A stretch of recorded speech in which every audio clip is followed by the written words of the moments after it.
What's up? And welcome to the UConn Tonight Show. I'm your co-host, Brian Higgins. And I'm your host, Tony Tyson.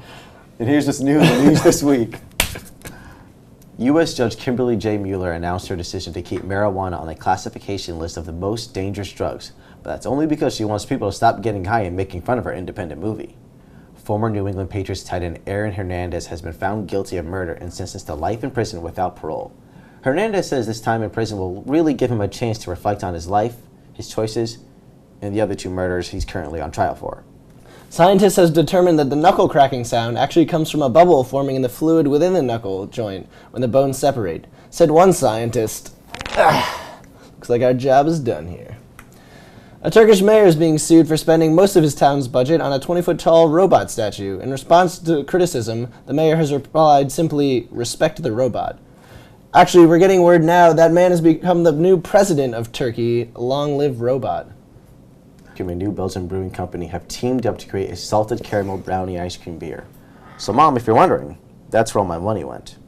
This week I've seen new trailers for Star Wars, Quentin Tarantino, and Batman vs. Superman. So, Mom, if you're wondering, that's why I didn't answer you when you called. A Czech man is claiming to be the founder of a new country called Liberland, an unclaimed 3-mile patch of land wedged in between Serbia and Croatia. The country's desire to be free from oppression is reflected in its motto, "Live and let live," although an earlier draft was, "Respect the robot." The website Pornhub recently sent a new computer to a man who had smashed his to stop his mom from catching him watching porn. Pornhub knows the man needs a new computer and has assured him that it will be coming soon. A man has been jailed for 8 weeks after drunkenly throwing Cadbury cream eggs at his wife's head. Said the man, "Listen, if you tell me you can catch a Cadbury cream egg in your mouth, I'm going to make you back it up." A Pennsylvania mother has been arrested for hiding drugs and drug paraphernalia in her 3-year-old's toys. The woman faces drug and child endangerment charges, while Mr. Potato Head is once again being faced with internal possession. A New Jersey man was arrested for stealing his friend's car so that he could make it to his court appearance. He also stole his friend's weed because he gets super nervous in court. A Georgia mother has lost custody of her children after hosting a party for her 16-year-old daughter's friends involving alcohol, drugs, sex, a hot tub, and naked Twister. The daughter claims the most uncomfortable part of the experience was that her and her friends were just watching quietly and eating pizza. That was good.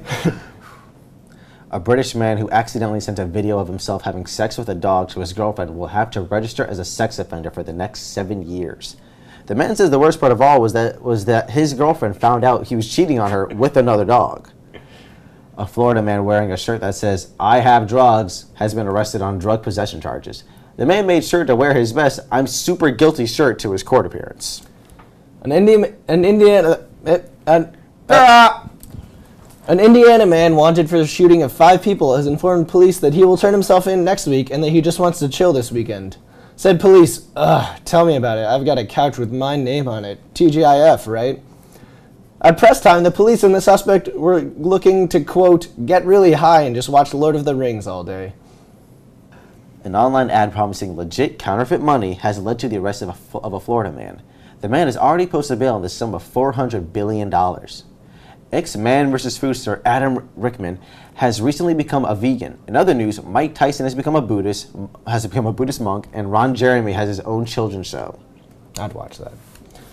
A man who urinated on a police car in Aspen, Colorado, claims that he does not remember the incident, so it probably happened. The arresting officer was hurt and offended because he thought they had a lovely evening together and couldn't believe he didn't remember it. A new season of the popular HBO series Game of Thrones premiered this week, with 4 episodes already leaking online. Many watchers have already skipped ahead and are using spoilers as leverage over their friends. I'd like to now address these people on behalf of book readers. Dear show watchers who skipped ahead and are using spoilers as leverage over their friends, we earned this. Stop. Our production assistant Hunter now would like us to make Star Wars jokes. Hey Brian, what do you get when you base a Star Wars character on a hunter? I don't know, Tony. What do you get? Jar Jar Binks. All right, well, we have a great show for you, and we'll be back with more UConn Tonight Show.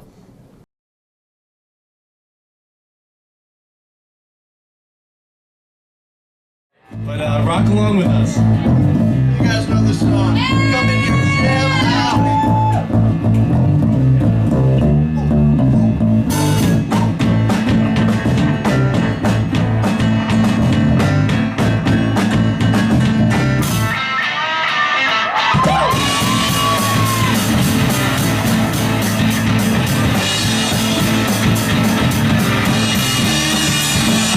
One, two, three, take your hands and come with me. Hello and welcome back to the UConn Tonight Show. I'm your host, Tony Tyson. I'm your co-host, Brian Higgins. And our guests today on the show are two representatives from Calamer, the band from Husky Records, Brett Steinberg and Alex Truant. Alex. Yes. We got it. Hey, Awesome. There it is. Magic. All right, awesome. So, both of you, what's the style of your music, or what is Calamer, I would say? I'll start off with that. Actually. Sure, yeah. You know, I think our music is interesting because I think it does fall under the genre of kind of like alternative pop rock, I guess you could say. But, you know, when I really try to get to the specifics of the genre of the music that we play, I always end up putting in so many more subgenres because I think that our music's a hybrid of a lot of different influences, and I think it kind of turns into ultimately our own sound. So although, you know, you could definitely hear some distinct influences, it really ultimately becomes its own kind of thing, and I think we take a lot of pride in that. Anything to add on that? That sums it up. We Yeah. like to try to connect with people. We're all humans. So you can add that to our genre. It's the human connectivity. Yeah, yeah. And then, you know, as a band, we, you know, the word Calamer actually doesn't really mean anything inherently, but what we like to think is that it is about, you know, the culmination of our experiences in the music that we put out that really, you know, puts meaning into it. You know, I think the music that we create and the experiences that we share with people are really what ultimately, you know, makes what we're doing significant. Oh, awesome. All right, so what are your positions in the band? Where do you play? Sure. I play piano, and I'm the lead singer. And I play the guitar, rhythm and lead, as well as backup vocals. And then our awesome, awesome buddy, Tyler, who wasn't able to make it here today, plays bass and background vocals. And then we also have a good buddy who plays the live set with us, named Jonah, and he's a fantastic drummer for us. So, yeah, I mean, I love the guys. We're, you know, a good group of people to surround yourself with. Kid's got a hell of a voice. Thanks, man. I appreciate that. Of an angel. Wow. What a The voice of compliment. an angel. Hell of a voice of an angel. Yeah. Love it. I don't know how that works, but it does. Can I take that description and Yes, just kind of the like hell of use a- that? Yeah. Like when I introduce myself to people, like that's kind of the first thing I say. Yeah, it'd be pretty arrogant. Yeah, probably. Probably. Hi, I've got the hell of a voice of an angel. Also, Brett. I mean, you know, you got to intrigue people, you know? Yeah. Oh, yeah, also. my Also, my name. By the way. Where does the name, how'd you come up with the name Calamer? Well, I mean, you know, I had a solo project before, and I kind of made it a hobby of my own to come up with band names, because you never know. And obviously now, you know, we're doing this band, so, you know, it came in handy ultimately. But, you know, I was trying to come up with kind of a list of ideas of band names that I could use. And I mean, this was like a year-long process of just at the most random times, you know, different names popping up in my head and then sharing it with my friends and, you know, them telling me that it's terrible. And, you know, it's kind of just a rampant cycle at that point.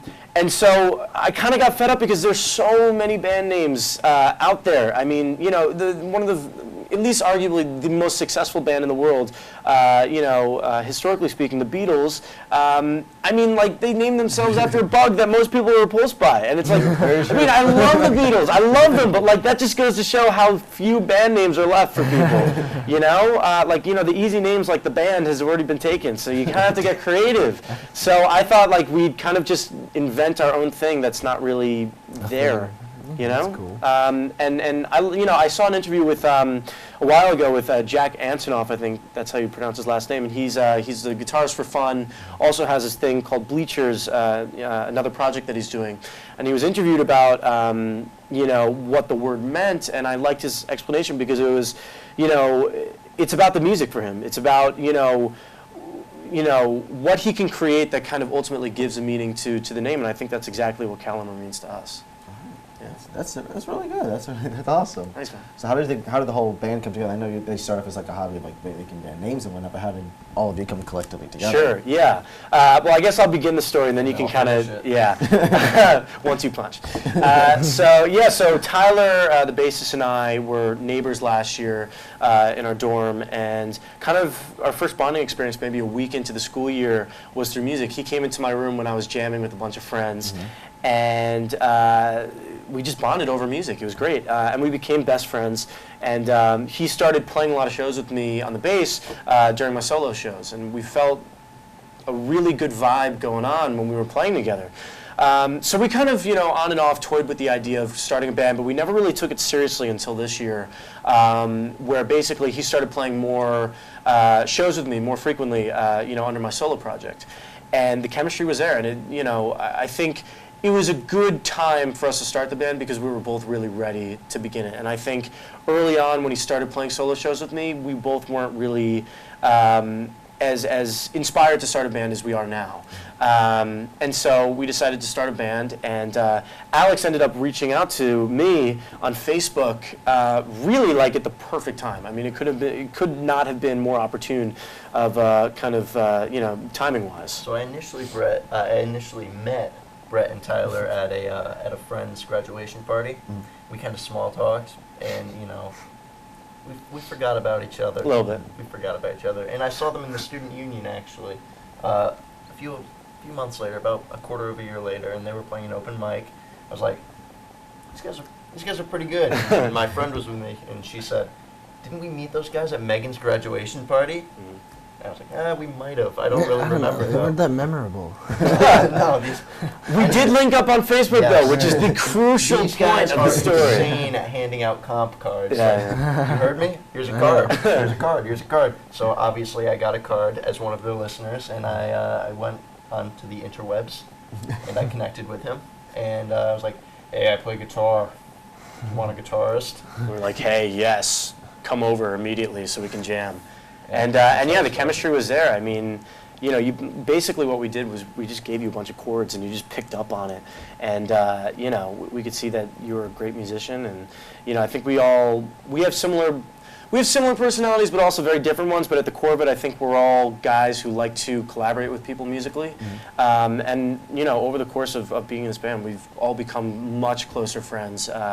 And obviously as performers and everything, it's been a real joy to just see everything evolve, And then Jonah, who plays live drums for us, is a good friend of Alex's, and Alex brought him on board.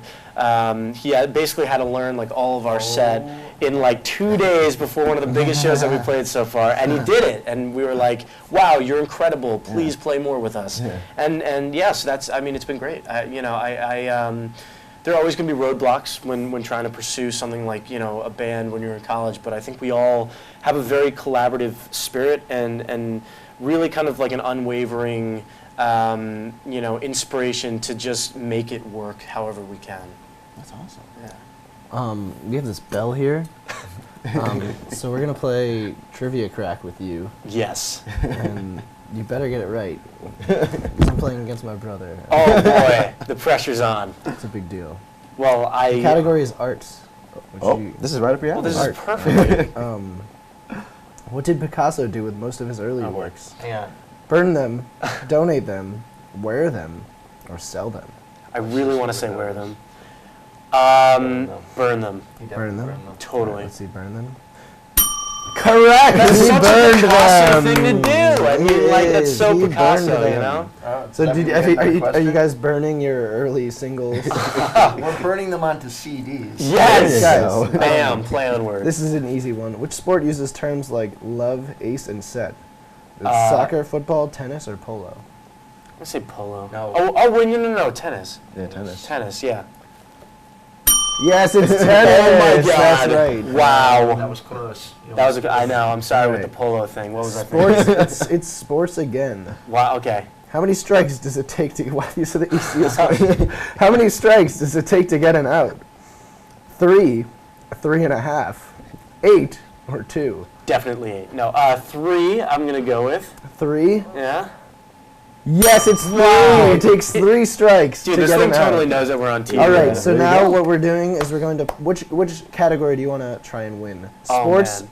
history, science, art, entertainment, or Science. geography? Science. You are the Carry us scientist. You home. got this. Carry us home. Me, you're the scientist. Okay, we're here. playing for science. right. What is the term for opposition to an electrical current in a conductor? Congruent, consistency, density, or resistance? Resistance. Physics 2. Ruben.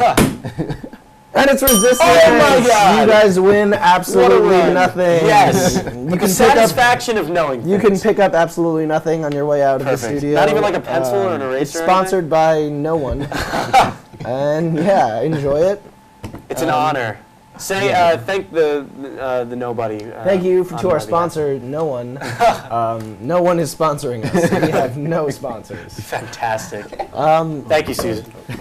All right. Yeah, thanks for. Both of you guys, thanks for coming on. Hey, thank you so much for having us. One last question before I Yes. forget. You guys mentioned earlier that Oh, yeah. linking up Gotta on promote. social media is Yes. really important. Are you guys on Facebook, Instagram, Twitter? Run it all. Everything. Everything. Yeah, you can spell our name Kalimur, and on everything it's Calimer Bands, calimerband.com. And on there you can see that our new record, Ghost We Snow, is being released on iTunes and Spotify, which is super exciting. Well-tracked Good album. job. Yeah, Yeah. Recorded thank it you. this guys. winter Thanks, break. That's We it. did. So, Yeah. It's all fresh. Yeah, everything's It's all online. coming out soon. Yeah. So encourage everybody to keep in touch. Definitely. Yeah. Guys, Thank you, for coming on. Tony. Thank you so much, guys. Thank you. Hey. Thank you, man. Thanks. Yeah. Oh yeah. I already shook his hand. I already shook his hand. Yeah, there you go. All right, that's it. Thank you. And we'll be back with more UConn Tonight Show. After these messages.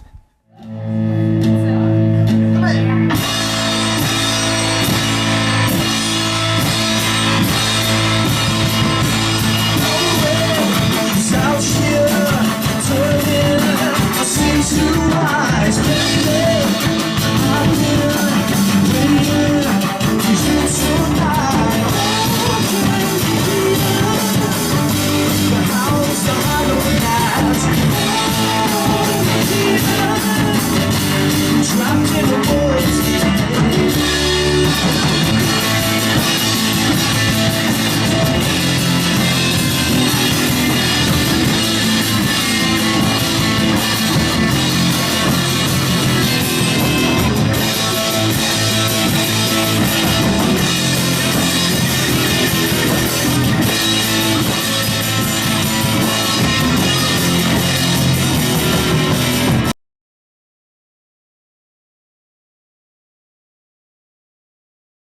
Three, two, one.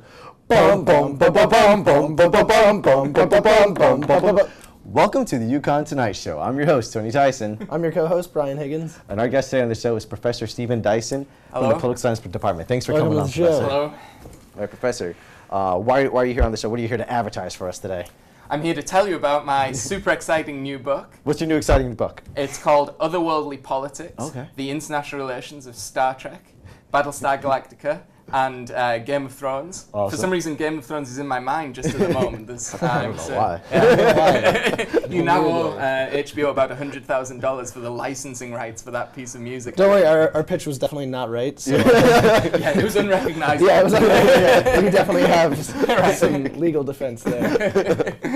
We got a big budget at UCTV. We're fine. We can fight the case.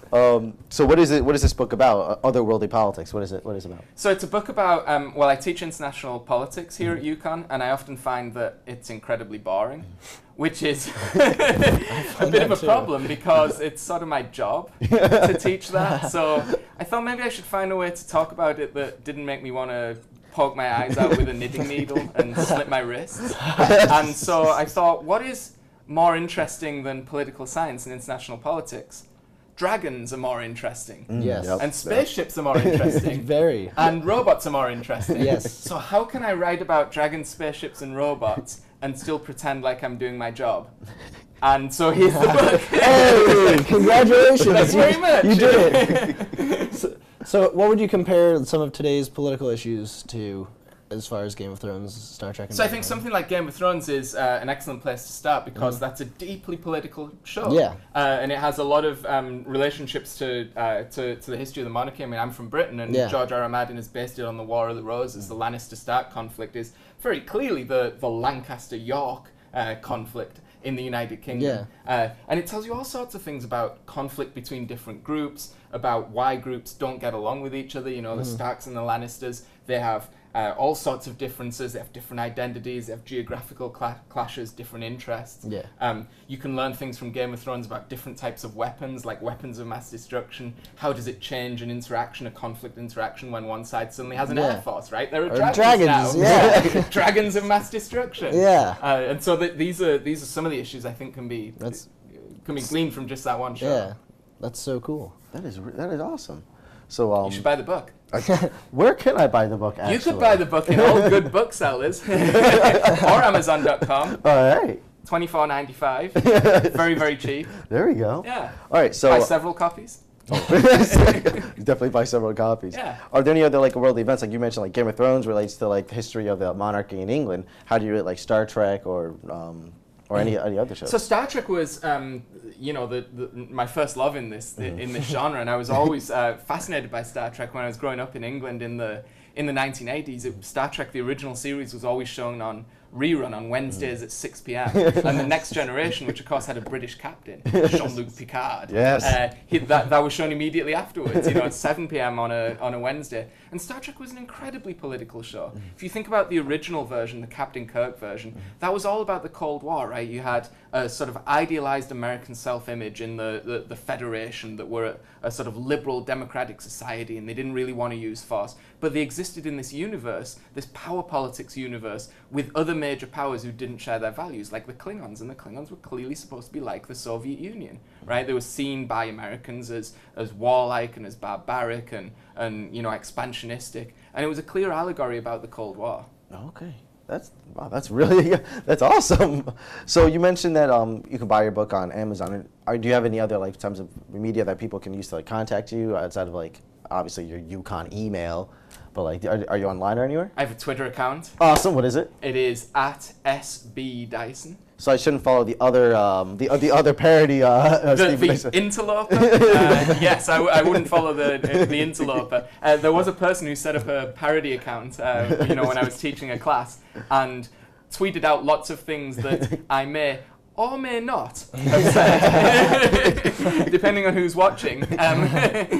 Some of which were mildly sketchy. I remember one of the tweets from that parody account though was they said that you predicted the Apple Watch coming out at one point. You said that the iWatch. Yes. Yeah, and then it really was a thing. I think people should have an iWatch, and then they did. So that's Steve Jobs, right? He owes me a lot of money. Oh yeah. Probably not going to get it from him now, but the law follows you beyond the grave. So, Professor, how did you ended up working here at UConn as like a political science professor here? How'd you wind up here, from England to here? Right, so I came over to the US in 2000, so I've been here 15 years now. Oh, wow. And if I talk to someone from England, they would say, you don't have a British accent anymore, which probably sounds bizarre to you. I'm sure you think I do.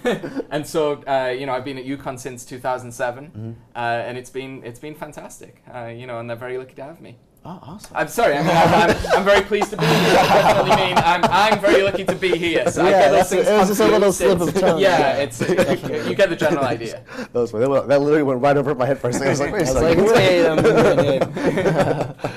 So you said you've been in the country for the past like 15 years now. Are you an American citizen, or are you? Like, how does that? What are is you an immigration agent? I'm not gonna. Could you just say that again? Yeah, exactly. We got him. Well, the NSA is intercepting all this stuff, right? So, no, I'm not. I have a green card. Oh, okay, cool. Yeah. That's one thing that I've always found interesting, or I would say, yeah, I'll go with interesting about our whole immigration policy. That people say, oh, you have to. Why don't they just immigrate here legally and whatnot or whatever? They don't understand how long the process takes or how many different forms of identification people can have. Well, right, and to say to an unskilled worker, well, why don't you just come through the front door and why don't you apply legally? Well, there are no visa classes for that. Yeah. I mean, there is no real way to do it Yeah. in a legal way. I mean, I was very fortunate in that I was here for graduate school, and obviously there's a student visa, and then I got visas that were associated with like a highly skilled person, which for some reason they thought I was. So those PhD letters, they do a lot for you. And so but it's still a very long process. And people talk about the world being globalized, right? And we're in a futuristic world. I mean, talking about my book, it's about the future, and we're already in a futuristic world without national boundaries. And tell that to an immigrant, it's just not true. There are strict boundaries, and strict laws, and so forth. Oh yeah. So American politics. Who is Daenerys Targaryen? Daenerys Targaryen? Well, she just announced for president. I don't know if you... Oh. Yeah, she got on like a trip that was to Iowa to meet ordinary people. Um, So I think she has a good chance. Yeah. Who is, well, no. I'm trying to think of another character who isn't I think dead. Daenerys Targaryen is an interesting one because she illustrates something interesting about modern foreign policy. Yeah. Traditionally, when you made foreign policy, you tended to want to make it in your national interest, or according to what was in like the power politics interest of your state, and that's been the traditional way that statespeople have been told to make foreign policy. Well, more recently, after the end of the Cold War, people started talking about using foreign policy to pursue humanitarian goals. So if you think of some of the wars in the former Yugoslavia that Bill Clinton got involved in, or Tony Blair, who was Prime Minister, the Prime Minister of Britain at the time, these were not wars that were about power politics, really. They were about like the responsibility to protect citizens from other countries and to make sure that there were not things like ethnic cleansing or people held in slavery positions. Yeah. And Daenerys Targaryen is interesting because she really dramatizes that kind of modern impulse towards humanitarian intervention. Yeah. Daenerys Targaryen, if she was following her power politics, she should already be sat on the Iron Throne. Yes. Right? And, very quickly in the series, she has this fearsome land army. She has the only air force in the world. Yeah. And why doesn't she just get on the damn boat and go back and take the throne back? Dumb. Well, she frees slaves, right? She frees slaves. Yeah. She starts freeing, the three cities in Slavers Bay. And she finds out something very interesting, which is not only does that postpone her sort of power politics interest, so she's not the ruler of Westeros, although maybe she will be in the end, but also her humanitarian interventions have these unintended consequences, right? Like in the current series, there's an insurgency beginning against her rule. The slaves that are freed, well, the old interests want to reassert their power. There's a plague in a city that she freed, and she may end up having done more harm than good. Yeah. Even though she acted from the best of intentions, and that's a dilemma that modern statespeople face all the time. That's really cool. Yeah. Do you read the books as well? Yes, I read all of them. I read all of the books. So I wrote this book relatively quickly for an academic book. Yeah. It was less than a year from start to finish because I had a deadline from a publisher, and I think they were worried that like Game of Thrones was going to not be popular in a year, which is crazy, right? Although we're going to run out of George R.R. Martin's books, right, to dramatize. I'm furious. I could write the next two. Yeah. I know what's going to happen. Yeah. And so I hadn't read the books before I started thinking about writing a book. I'd just seen the TV show, but I thought I can't do this. Right? You can't write a book without reading the source material. And so I read all of the 5 books that were published. I read them in about 6 weeks, and I was in China at the time teaching. So I was sat in a hotel room in Shanghai, China. Oh my God! Reading, Dance with Dragons, Feast of Crows, and trying, and I had a certain number of pages I had to get through a day to map it out, and it was worse hardcore work to do. Yeah. Well, I mean, fortunately, he's such an engaging writer. Yeah, that it really didn't feel like work. Yeah, I was lucky enough to read them my last semester of high school, so I didn't have anything to do. I was like, I don't have work. This is my work. No, but you watch the show as well, right? Yeah. Do you find the show is enjoyable, even though you know what's going to happen? It's one of those nerdy things where I'm like, why didn't they do it like that? Like, I think they blew it at the end of the last season. You think so? Yeah, I think they could have done it way better. What should they have done? Just the whole. Wait, you saw the last season, right? Yeah, I saw the last season, but I don't know if I didn't read the book. No. So I just think the whole. I was expecting. It's on your Wikipedia. He's been on Cliff Notes.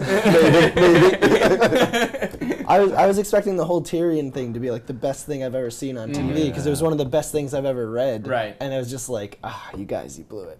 Yeah, I hear what you're saying. I hear what you're saying. Well, like the Red Wedding, you know, and everyone's like, Twitter explodes the night that happened. Yeah. And it's like, I've known about that for ages. Yeah. Like, I mean, it's like, now you know I was sad all those, like last year. Right, exactly. Now you know what I was going through, yeah. Oh my God. All right, well, to continue this Game of Thrones conversation, because this is like the most interesting part of my day right now.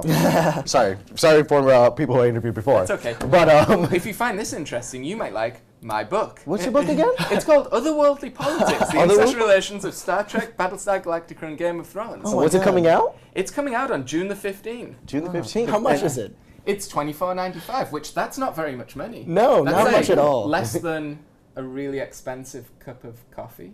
Yes, that is less than a really, really expensive That's cup of less coffee. than other political science textbooks, and it has the True. great advantage of being- not being unbelievably boring. It does So, sound like an fancy advantage. I'm definitely buying it then. You should do. So we now have two experts who have both read the books on both read the Game of Thrones books and seen the TV shows. A burning question that's been bothering me, plaguing me since episode 1, season 1. Who is Jon Snow's mother? What is it? I know there's question. multiple Do theories. you know what the theory is? I know there's multiple different theories out Right. there. I don't know. Now you have to do spoiler alert, right? Because it's Spoiler I think alert. the theory is plausible. Spoiler alert! Spoiler alert! It's Captain Kirk. Oh my Yeah. god. Comes back from Remarkable. That is one of the I most mean, popular yeah. theories, is that Westeros is actually a planet Yep. that Captain Kirk settles on, and he just gets busy really fast. Right. With a lot of, actually, he's most of the characters on the show's mother or father. Yes. Yeah, mother. I don't know. Yeah, Yep. that's And the Ned Stark theory. is a Cylon, so there are many copies of him. He's coming man. back. Yeah. So Thank God. it's remarkable. We're Really, missing what's that. going to happen? Don't miss season 7. I will not. Yep. It's set 2,000 years in the future. They really throw a curveball. Exactly. It's remarkable. Oh my gosh, well, Professor, thank you so Thank much you for for coming coming on on. the show. Thank you for having so me on here. much. Can't wait to read it. No worries. All right. For $24.95. That's all. That's all? No. This is so great. All right. And this is it for the UConn Tonight Show.